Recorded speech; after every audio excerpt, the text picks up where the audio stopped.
पंथ मैथ्स और अब तक हमने काफ़ी सारा पार्ट कर लिया है चैप्टर 10 का। ठीक है, और मिसलेनियस अब हम शुरू करेंगे। इसकी मिसलेनियस एक्सरसाइज ध्यान रखना, चैप्टर 8 के बाद जितनी भी मिसलेनियस एक्सरसाइज है वो इतनी खास इंपॉर्टेंट नहीं है।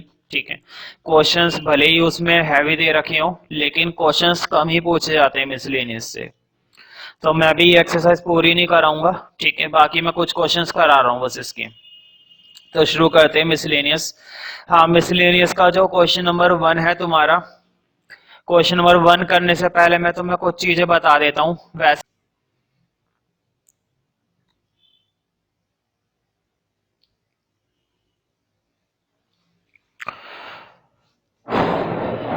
तो 2 रिमार्क लिख लो इस क्वेश्चन के लिए, क्वेश्चन नंबर 1 के लिए, मिसलेनियस का क्वेश्चन नंबर 1 के लिए 2 रिमार्क लिख लो। पहला रिमार्क ये कि जब वो बताएगा पैरेलल टू एक्स एक्सिस, जब उसने हमसे क्या बोला है पैरेलल टू एक्स एक्सिस, तो तुम्हें क्या करना है, एक्स के कोफिशिएंट को 0 के बराबर रख देना है। एक्स के कोफिशिएंट को किसके बराबर रख देना है, 0 के।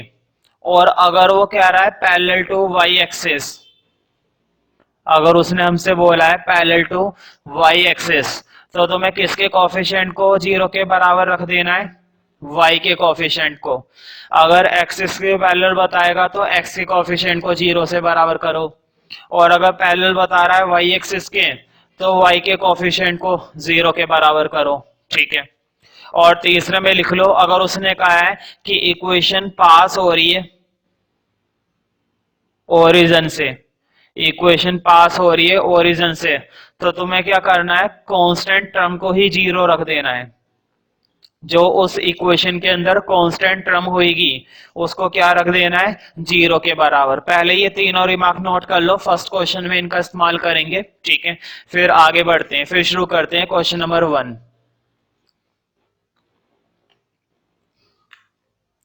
Question number 1, find the value of k for which the line, हमें किसकी वैल्यू फाइंड आउट करनी है, k की, और हमें बताया गया है for which the line, line ये है k माइनस 3x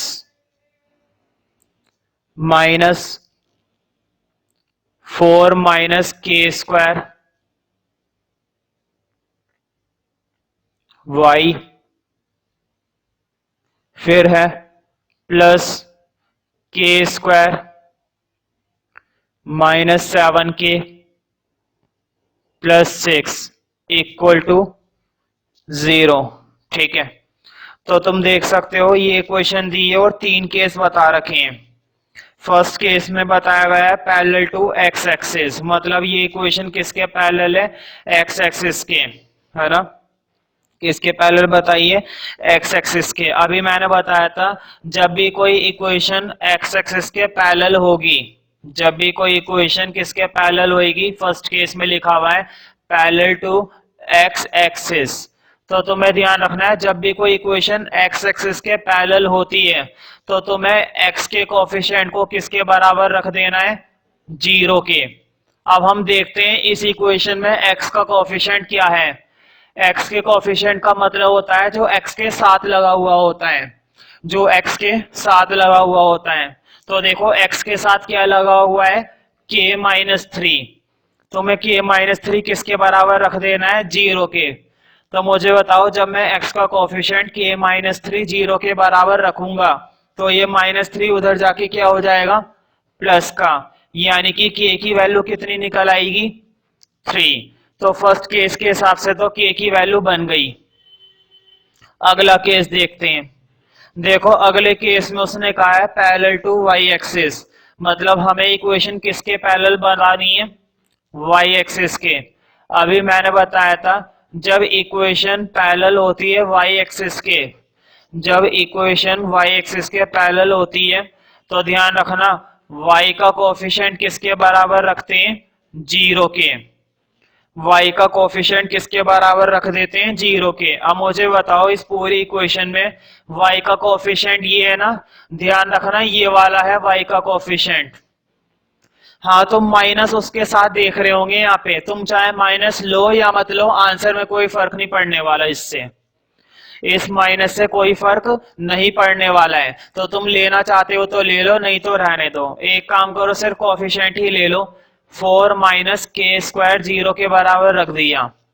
अब मुझे बताओ माइनस का के स्क्वायर उधर जाके क्या हो जाएगा? जब भी कोई माइनस का के स्क्वायर होता है तो उधर जाके हो जाता है प्लस, तो 4 उधर प्लस का के स्क्वायर। अब मुझे बताओ ये स्क्वायर इस पे आके क्या हो जाएगा? रूट। तो 4 का रूट कितना निकलेगा? 2, यानी कि के की वैल्यू आ गई 2। अब तीसरा केस बताया क्वेश्चन ने, देखो तीसरे केस में उसने ये कहा है ना, पासिंग थ्रू द ओरिजन। अब ये इक्वेशन किससे पास हो रही है? ओरिजन से। अब ये इक्वेशन किससे पास हो रही है? ओरिजन से। अभी मैंने बताया था जब इक्वेशन ओरिजन से पास होती है, जब इक्वेशन ओरिजन से पास होती है तब हम कांस्टेंट टर्म को 0 के बराबर रखते हैं। कौन सी टर्म को 0 के बराबर रखते हैं? कांस्टेंट टर्म को। और तुम्हें यह भी मालूम होगा कांस्टेंट टर्म वो होती है जिसके साथ ना तो x होता है और जिसके साथ ना तो y होता है। तो मुझे बताओ ये तो कांस्टेंट है नहीं क्योंकि x लगा हुआ है, ये भी कांस्टेंट नहीं है क्योंकि y लगा हुआ है। बताओ इस पूरी के साथ कहीं पर भी x या y है? नहीं है। इसका मतलब ये पूरी की पूरी टर्म हमारी क्या मानी जाएगी? कांस्टेंट टर्म मानी जाएगी। तो इसको ले लो, k square minus 7k plus 6 equal to 0। अब तुम्हें दिखाई दे रहा है ये तो क्वाड्रेटिक इक्वेशन है, इसको सॉल्व कर देते हैं। क्वाड्रेटिक इक्वेशन के फैक्टर बनाना बहुत आसान है, ठीक है। तो देखो इसके फैक्टर तो देखते ही बन गए, 6 की 1 से करोगे यही आ रहे हैं फैक्टर, 6k माइनस के। हाँ k कॉमन ले लो इसमें से, k माइनस 6, इधर भी k माइनस 6 बाहर लगा दो -1। तो k की दो वैल्यू आ गई, एक तो आ गई 6 और एक k की वैल्यू आ गई 1। तो काफी बढ़िया क्वेश्चन है, एक ही क्वेश्चन के अंदर 3-3 पार्ट और 3-3 चीजें जोड़ दी, ठीक है। नेक्स्ट क्वेश्चन देखते हैं।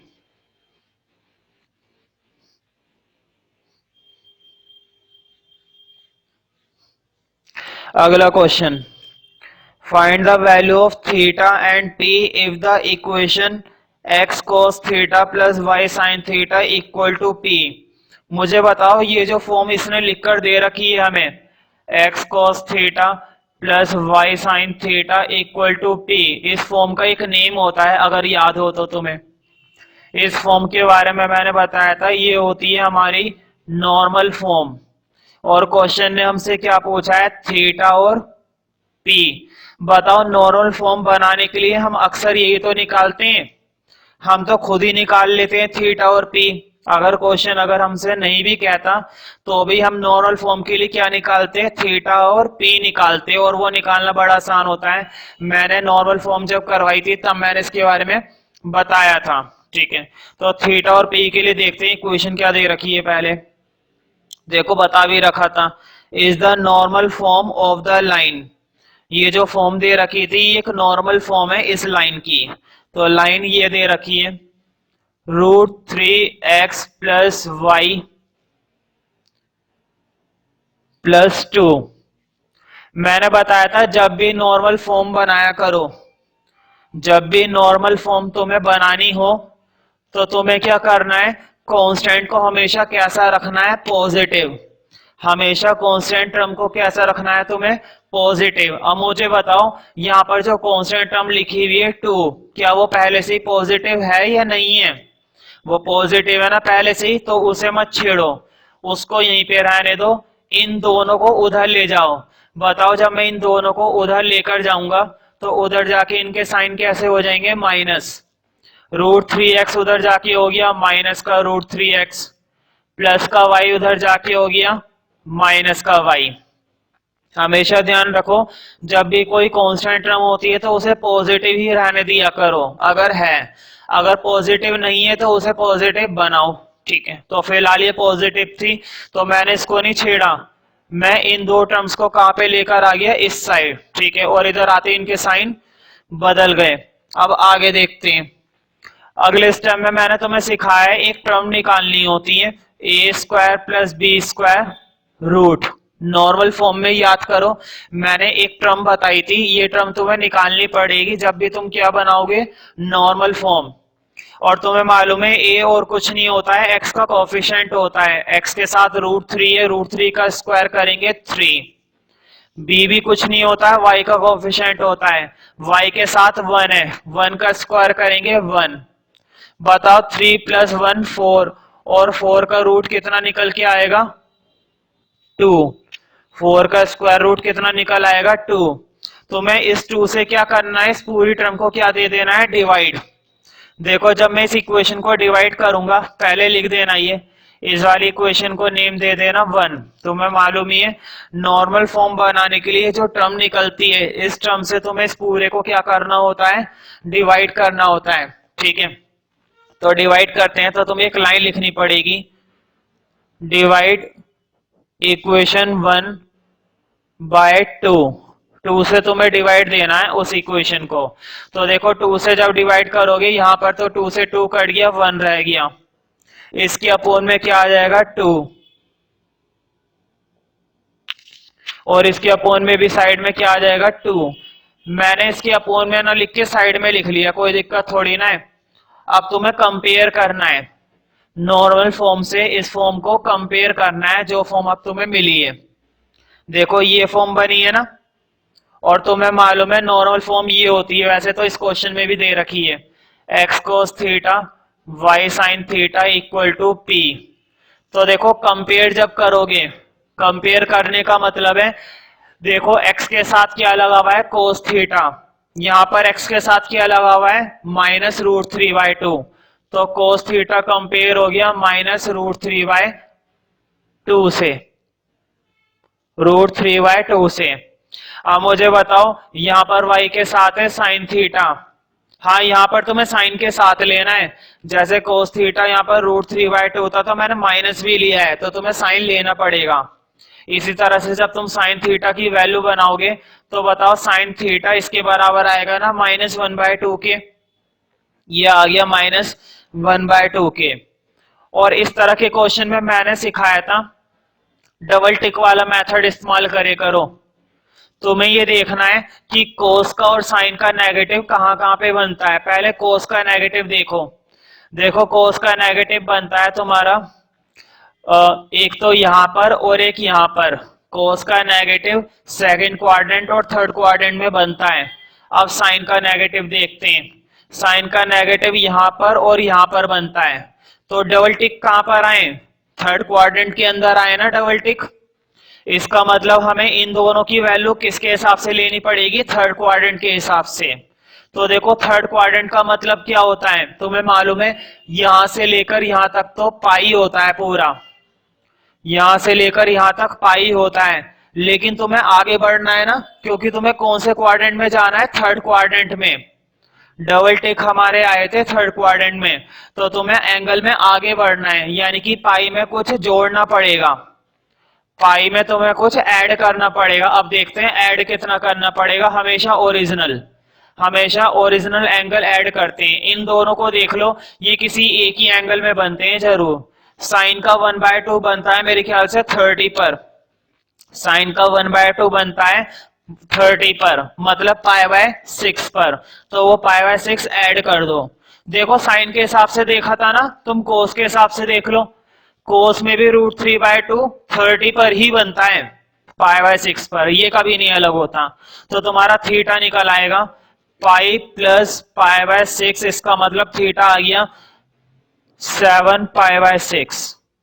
तो क्वेश्चन ने हमसे यही चीज पूछी थी, एक तो पूछा था थीटा और एक पूछा था पी, परपेंडिकुलर डिस्टेंस। तो ध्यान रखना इक्वेशन का जो इस साइड वाला पार्ट आ रहा था ना वहां पर, वो हमारा परपेंडिकुलर डिस्टेंस ही था। देखो जब हमने उसे डिवाइड करी थी इक्वेशन को, 1 बना था, वो हमारा परपेंडिकुलर डिस्टेंस ही था 1, तो परपेंडिकुलर डिस्टेंस आ गया है 1। ठीक है, तो डबल टिक के अकॉर्डिंग इसको कर दिया करो। ठीक है, हमें 180 से आगे जाना था, इसलिए मैंने कुछ एंगल ऐड कराए, और हमेशा ऐड वही करते हैं जो ओरिजिनल होता है, मतलब साइन में 1/2 कितने पर बनता है, वो हमने ऐड कर दिया π/6। ठीक है, नेक्स्ट क्वेश्चन देखते हैं, टिक कर लेना सारे क्वेश्चन पर। इस टाइप के वैसे पीछे काफी करे थे।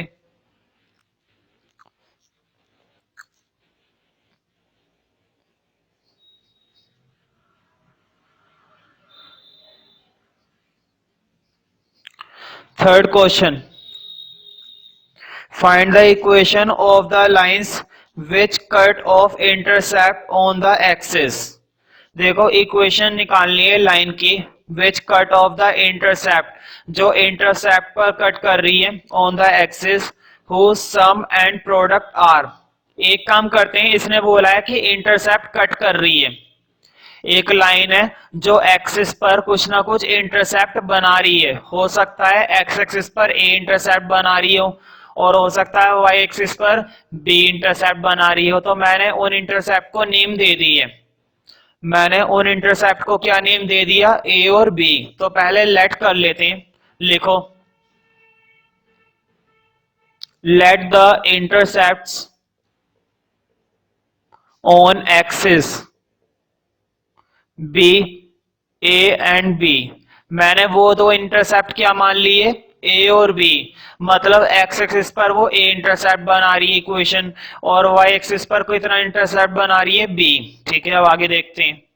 तो देखो उन इंटरसेप्ट का सम और प्रोडक्ट दे रखा है, तुम्हें मालूम होगा सम का मतलब क्या दे रखा है, दोनों का सम। कितना बताया है सम, 1। और उन दोनों इंटरसेप्ट का प्रोडक्ट दे रखा है, दोनों के इंटरसेप्ट का प्रोडक्ट है -6, मतलब ए बी कितना बता रखा है, -6। ठीक है, दोनों इंटरसेप्ट का सम दे रखा है और दोनों इंटरसेप्ट का प्रोडक्ट दे रखा है। ठीक है, अब एक काम करते हैं, पहले इंटरसेप्ट के लिए ही कर लेते हैं। मुझे बताओ इस वाले से मैं बी की वैल्यू निकाल सकता हूं ना, देखो बी की वैल्यू निकालूंगा तो ए इधर आके क्या हो जाएगा, माइनस ना, तो बी की वैल्यू आ गई 1 - ए। अब इस वैल्यू को इसमें पुट कर रहा हूं मैं, देखो वहां से जो मैंने बी की वैल्यू निकाली है वो बी की वैल्यू मैं इधर डाल रहा हूं यहां पर। तो देखो बी की जगह आ गया 1 - ए इक्वल टू में चल रहा है -6, इसमें कोई दिक्कत नहीं है। इस बी की वैल्यू को मैंने यहां पर पुट कर दिया। अब मुझे बताओ अंदर मल्टीप्लाई देंगे, ए की 1 से करूंगा ए और ए की ए से करूंगा ए स्क्वायर, यहां पर है -6। एक काम करो, इन दोनों टर्म्स को उधर लेकर चले जाओ, इन दोनों टर्म्स को मैं उधर लेकर जा रहा हूं। देखो लाने को तो उसे भी इधर ला सकते हैं, -6 को मैं इधर भी ला सकता हूं, लेकिन मैं इसको उधर इसलिए ले जा रहा हूं क्योंकि माइनस का ए स्क्वायर क्या हो जाएगा, प्लस, माइनस के ए स्क्वायर की टर्म उधर जाके क्या हो जाएगी, प्लस की हो जाएगी, इसलिए ले जा रहे हैं। तो एक काम करो, इन दोनों को उधर ले जाओ, मुझे बताओ माइनस का ए स्क्वायर उधर जाके हो गया प्लस, ये प्लस का ए उधर जाके हो गया माइनस, हाँ -6 तो -6 ही रहा। अब तो हमें मालूम है ये कौन सी इक्वेशन बन चुकी है, क्वाड्रेटिक। और इसको सॉल्व करना बहुत आसान है, पहले ऊपर लिख लेते हैं ए स्क्वायर -a - 6 इक्वल टू 0। तो इस इक्वेशन को फटाफट से सॉल्व कर दो और फैक्टर बना के मुझे बताना ए की वैल्यू कितनी आ रही है। तो देखते हैं, ए के लिए सॉल्व कर देते हैं। हाँ ये फैक्टर बनेंगे मेरे ख्याल से -6 -3a प्लस का 2a।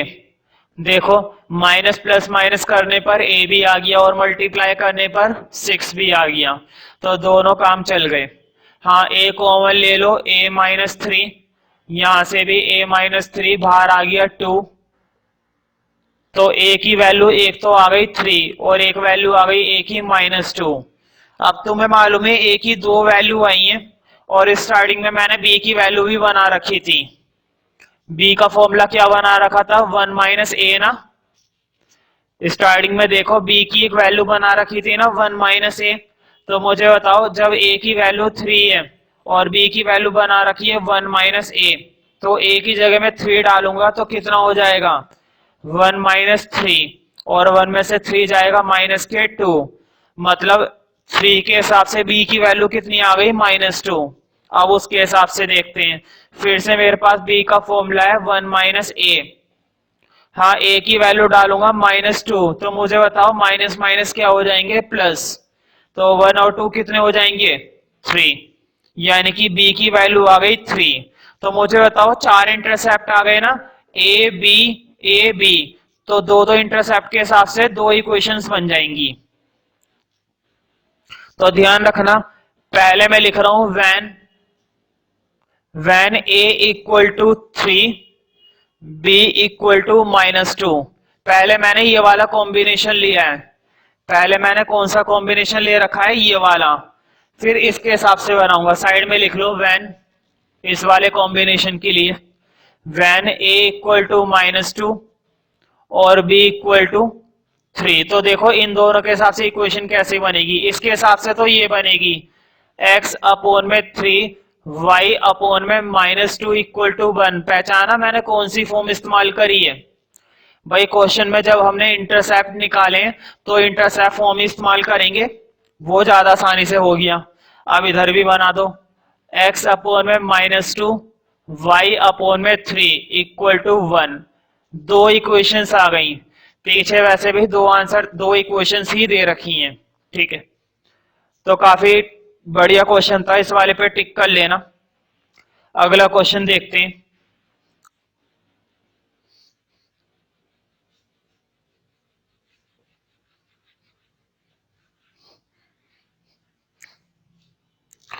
Next question, question number 4, what are the point on Y axis. बताओ, ये हमसे पूछ रहा है कि वाई एक्सिस पर कोई पॉइंट है whose distance from the line is 4 unit. मुझे बताओ, अगर कोई पॉइंट वाई एक्सिस पर है, ये बात ध्यान रखना, अगर कोई पॉइंट वाई एक्सिस पर होता है तो इसका मतलब ये होता है कि वाई की वैल्यू तो कुछ ना कुछ होती है। जब भी कोई पॉइंट y एक्सिस पर होता है तो y की वैल्यू तो कुछ ना कुछ होती है, लेकिन x की वैल्यू क्या होती है उस पर, 0। इसका मतलब वो पॉइंट ये है, अगर कोई पॉइंट y एक्सिस पर है तो y की वैल्यू तो कुछ ना कुछ होगी, लेकिन x की वैल्यू कंफर्म है क्या होगी, 0। तो वो पॉइंट बन गया ये। तो मुझे बताओ y की वैल्यू निकालनी पड़ेगी। अब आगे देखते हैं, इन्होंने कहा है इस पॉइंट का डिस्टेंस, इस पॉइंट का डिस्टेंस इस लाइन से, जो भी ये लाइन है, ठीक है, लाइन में लिख देता हूं। बताओ ये लाइन की कौन सी फॉर्म दे रखी है, इंटरसेप्ट फॉर्म बता रखी है ना, इक्वल टू 1। ये हमें जो दे रखी है इंटरसेप्ट फॉर्म है। इस पॉइंट से इस लाइन तक का जो डिस्टेंस है वो कितना बताया गया है, 4 यूनिट्स। तो मैं एक चीज मालूम है, किसी पॉइंट से लाइन तक का डिस्टेंस अगर निकालते हैं तो उसका एक फॉर्मूला होता है, डिस्टेंस फॉर्मूला, ठीक है। किसी पर्टिकुलर पॉइंट से अगर तुम्हें लाइन तक का डिस्टेंस चाहिए तो उसके लिए हमारे पास एक फॉर्मूला होता है। हाँ, तो मैं फॉर्मूला थोड़ा याद दिलाता हूं। मान लो कोई पॉइंट है x1 y1 और इस पॉइंट से तुम्हें इस लाइन तक का डिस्टेंस चाहिए, तो इसके लिए हमारे पास फॉर्मूला होता है। हाँ, फॉर्मूला में लिख देता हूं, ये होता है ax1 by1 प्लस c और होल अपॉन में होता है a का स्क्वायर b का स्क्वायर, ये हो गया, है ना। तो देखो इस बार हमें कौन सी फॉर्म दे रखी है, इंटरसेप्ट फॉर्म।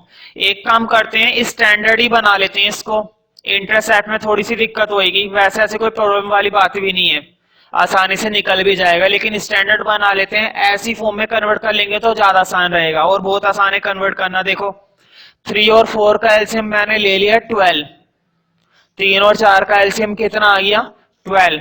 अब बताओ क्रॉसिंग कर देंगे ना, 4 की इधर x से कर दो 4x, 3 की उधर y से कर दो 3y, उधर बचा हुआ है 1। बताओ ये 12 इधर डिवाइड है, उधर जाके क्या हो जाएगा, मल्टीप्लाई ना। ये 12 उधर जाके क्या हो जाएगा, मल्टीप्लाई, यानी कि 4x plus 3y equal to 12। ये आ गई हमारी इक्वेशन, यानी कि मेरी स्टैंडर्ड फॉर्म ये बन गई, 4x plus 3y equal to 12। तो इसको थोड़ा रफ में करके देख लेना, इतनी बड़ी बात नहीं थी, एलसीएम लिया है बस, है ना, नोट करने की जरूरत नहीं है, रफ में करके देख सकते हैं इसको। वैसे ही शो करने की भी जरूरत नहीं है कि हमने कैसे कन्वर्ट कर ली। अच्छा, पॉइंट देखते हैं। अब पॉइंट तो हमें ये दे रखा है, क्वेश्चन ने बोला था ना कि पॉइंट किसके ऊपर है, वाई एक्सिस के ऊपर है, तो पॉइंट तो ये है, तो पॉइंट की जगह पॉइंट लिख लो 0, y। मैंने गलत लिख दिया था, y0 थोड़ी ना, y की वैल्यू तो कुछ ना कुछ होगी, लेकिन x की वैल्यू 0 है, ठीक है। तो ऐसे बनेगा 0, y। अब फॉर्मूले में डाल देते हैं। बताओ डिस्टेंस कितना दे रखा है। डिस्टेंस तो क्वेश्चन में बताया गया है 4। डिस्टेंस तो हमें दिया गया है 4। अब देखो ax1, देखो बोर्ड पर a है 4, x की जगह में पॉइंट डालूंगा और बताओ पॉइंट में क्या है 0 ना, ये 0 आ गया, प्लस by1, b की जगह 3 है, b की जगह तो 3 है और y की जगह y1 डालूंगा और y1 पॉइंट y ही है, ये आ गया, प्लस c। कांस्टेंट टर्म ध्यान रखना, वो प्लस का 12 इधर आके कांस्टेंट क्या हो जाएगा माइनस, तुम्हें इधर वाला लेना होता है ना कि उधर वाला। हमेशा कांस्टेंट टर्म इस साइड वाली लेते हैं ना कि उधर वाली, तो माइनस का 12 ले लो। अब नीचे तुम्हें ये टर्म तैयार करनी है। बताओ a का स्क्वायर, 4 का स्क्वायर कितना हो जाएगा 16, 3 का स्क्वायर कितना हो जाएगा 9। मुझे बताओ नीचे 16 और 9 दोनों को जोड़ेंगे तो 25 होता है, 16 और 9 को ऐड करने पर होता है 25, और 25 का रूट जब सॉल्व करेंगे तो कितना आएगा, 25 का रूट जब निकालेंगे तो कितना आ जाएगा 5। 25 का स्क्वायर रूट होता है 5। मैं सीधा ही नीचे क्या लिख रहा हूं 5। ऊपर सॉल्व करते हैं, देखो बोर्ड पे, ये तो खत्म ही हो गया, 4 की 0 से मल्टीप्लाई हो गई, खत्म हो गया। 4 की 0 से मल्टीप्लाई करके ये खत्म, 3 की y से कर दी 3y माइनस 12, ऐसे ही रहा मॉडुलस में। ठीक है, हाँ 5 को इधर भेज दो, 5 की 4 से मल्टीप्लाई करेंगे कितना हो जाएगा, यहाँ पर 5 डिवाइड था, इधर आके मल्टीप्लाई हो गया, और 5 की 4 से मल्टीप्लाई करी 20, इधर चल रहा है 3y माइनस 12। हमेशा ध्यान रखना जब भी मॉडुलस खोलते हैं ना तो दो केस बनते हैं। जब भी किसी भी मॉडुलस को खोले करो तो 2 केस बनाए करो, एक बार नेगेटिव केस और एक बार पॉजिटिव केस। तो देखो मैंने पॉजिटिव केस में तो कोई साइन नहीं लगाया, क्योंकि कोई साइन नहीं है तो इसका मतलब प्लस है, लेकिन नेगेटिव में तुम्हें लगाना पड़ेगा। अब सॉल्व कर दो, देखो 20 ऐसे रहा, माइनस की मल्टीप्लाई अंदर, माइनस का 3y माइनस माइनस हो गए प्लस। मुझे बताओ प्लस का 12 इधर आके माइनस हो जाएगा ना, ये प्लस का 12 इधर आके क्या हो जाएगा माइनस, तो 20 में से 12 जाएंगे, कितने बचेंगे 8। 8 equal to minus 3y, minus का 3 इधर मल्टीप्लाई, इधर आके डिवाइड कर दो इसको, तो y की वैल्यू आ गई 8 अपॉन में माइनस 3। ठीक है, अब उधर से देखते हैं उधर से कितनी आती है। तो देखो माइनस का 12 इधर आके प्लस हो जाएगा, तो 20 में 12 ऐड हो जाएंगे, 20 में 12 ऐड होंगे तो कितना बन जाएगा 32 ना। इन दोनों को ऐड करने पर कितना मिलेगा हमें 32। ठीक है, इन दोनों को ऐड करने पर मुझे मिलेगा 32। 3y, हाँ 3 इधर मल्टीप्लाई है, इसके अपॉन में भेज दो,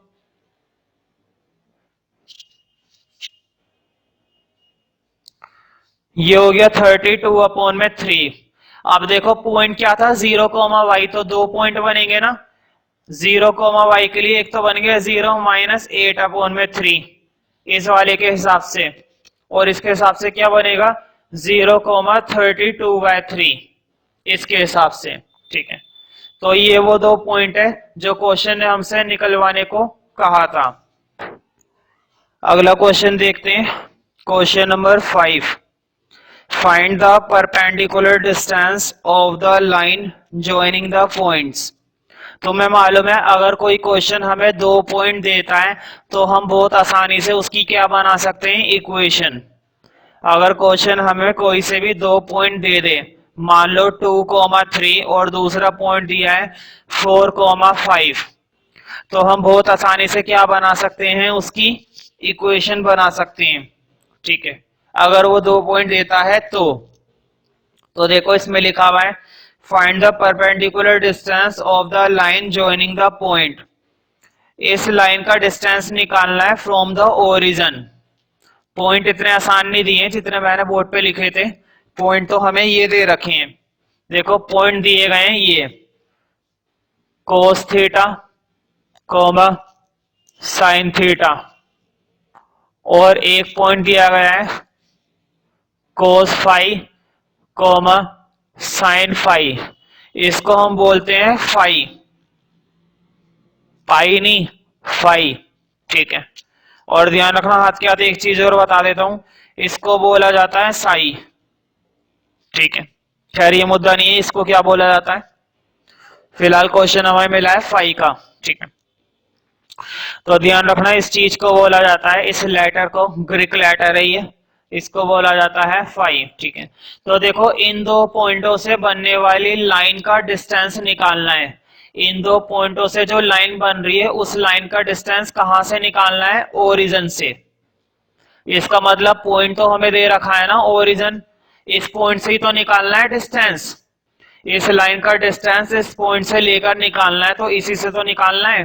हाँ, उससे पहले इसकी इक्वेशन होनी चाहिए। अगर इसकी इक्वेशन इस फॉर्म में मुझे मिल जाए बनी बनाई, तो मेरा काम काफी आसान हो जाता, लेकिन इस फॉर्म में बनी भी नहीं है। पहले हमें क्या करना पड़ेगा, बनानी पड़ेगी।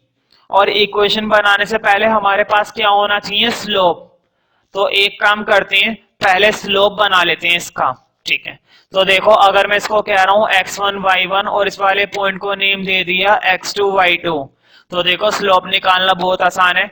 स्लोप का फॉर्मूला होता है y2 minus y1 x2 minus x1। हाँ, y2 माइनस y1, मुझे बताओ साइन फाई में से साइन थीटा माइनस करेंगे, साइन फाई में से क्या माइनस कर देना है, साइन थीटा। वही काम नीचे करना है, कोस फाई में से कोस थीटा माइनस कर देना है, कोस फाई में से कोस थीटा माइनस करना है। अब बस हम ट्रिग्नोमेट्री के दो फॉर्मूले इस्तेमाल करने वाले हैं। तुम्हें ये याद होगा, ये formula sine a minus sine b का क्या होता है, मुझे बताओ। Sine a minus sine b का फॉर्मूला यही तो होता है 2 cos a plus b by 2, sine a minus b by 2, यही तो फॉर्मूला होता है इसका। तो देखो sine a minus sine b का होता है फॉर्मूला, इसी तरह से तुम्हें नीचे भी यूज करना है। लेकिन देखो वैसे तो हमारे पास ए और बी होता है नॉर्मली, नॉर्मली हमारे पास क्या होता है, ए और बी, ठीक है। लेकिन इस बार हमें क्या मिला हुआ है, फाई और थीटा। तो इसको बस थोड़ी देर के लिए ए मान लो, इसको बी मान लो, बात तो वही पड़ेगी, ठीक है। अब देखो cos phi minus cos theta का नीचे लगाना है। बताओ जब कोस कोस माइनस होते हैं तो ये वाला फॉर्मूला बनता है ना, 2 sine A plus b by 2 sine a minus b by 2। ध्यान रखना ये हम तब लगाते हैं जब कोस कोस क्या होता है, माइनस।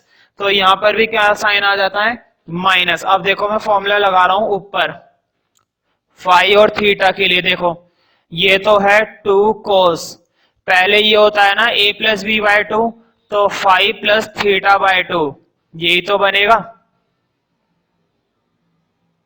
भाई। a प्लस बी बाय 2 कर रहे हैं, उसकी जगह क्या एंगल लिखे हुए हैं, फाई और थीटा, बात तो वही हो रही है। अगला एंगल देखो साइन के लिए, साइन के लिए तो हमें मालूम है माइनस करना है इस एंगल को, तो माइनस कर दो, फाइव माइनस थीटा बाय 2। वही काम नीचे करना है। अब मुझे बताओ नीचे कोस कोस का है वो भी माइनस वाला, तो माइनस आएगा, और कोस कोस हो जाता है साइन साइन। तो फिर से वही एंगल डाल देने जो ऊपर लिखे, 5 प्लस थीटा अपॉन में 2, फिर से साइन लिखो 5 माइनस थीटा अपॉन में 2। मुझे बताओ एक एंगल कट रहा है ना, देखो ऊपर भी साइन 5 माइनस थीटा बाय 2, नीचे भी साइन 5 माइनस थीटा बाय 2, ये तो तुम्हारा कट जाएगा, ठीक है। ये वाली वैल्यू तो तुम्हारी गई। तो देखो sine 5 minus theta by 2, sine 5 minus theta by 2, ये वाली टर्म तो तुम्हारी चली गई, ठीक है। हाँ, ये वाली टर्म भी कट जाएगी अब तुम्हारी, ये 2 से 2 गया,